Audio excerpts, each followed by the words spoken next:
YouTube, what is good? Your boy Miltnificent back with another video. Somebody hit me up in my messenger and wanted to know what happens if you have two Nike Adapts, because quite frankly, there's not too many people in the United States, there's not many sneakerheads that I know of that have two Nike Adapts. So let's jump in the app. I finally programmed the Platinums, finally had a chance to do it, and I'll let this connect. So right now, what you're looking at is my Dark Rays. For those that don't know, these are the Dark Rays right here. So I have these on, kind of rocking them today. And what I'm gonna do, somebody asked me, well, what happens if you have two Nike Adapts? How do you connect from one to the other shoe? So in other words, let's go right here. This isn't connected.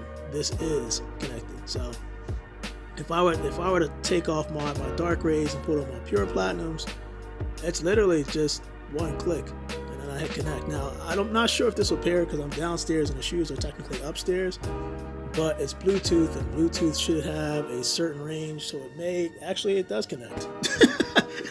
Kind of figured that, but that's basically what happens. So it's not really hard to swap between two Nike Adapt shoes.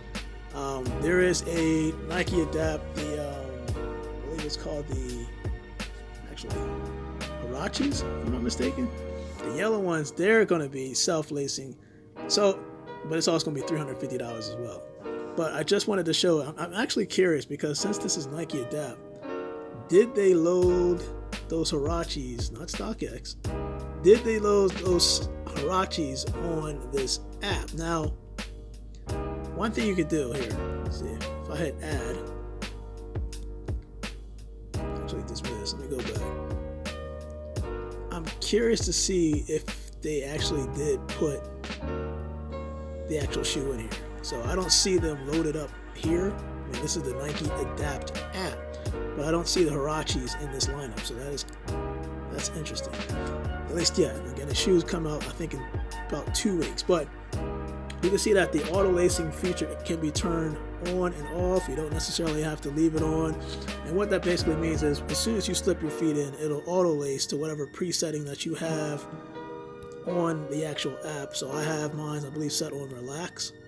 I can actually hear it upstairs making the adjustment, but we need to go back to the shoes that I actually have on, which is the Dark Rays. So I'm going to connect to that. Just want to show you the seamless, ain't really seamless, but you can interchange between the shoe, and it's really not that, it doesn't take that long to connect too either. Boom. Now I'm connected. And let me see. So you can basically hear that. So your boy Miltnificent, I just wanted to basically just come over what happens if you have two Nike Adapts on, at least the ballers, the basketball shoes, and you're trying to interchange between the two. How does that work? Well, there's your demo. So it's not futuristic now, at least now, but I guarantee in the future you'll see more Jordans. I think even Adidas. Eventually, this auto lacing technology will kind of come into play in the future. People are just not ready for it now. They're still used to that manual tire shoes thing. So your boy Miltnificent just wanted to share that video, and I'm out.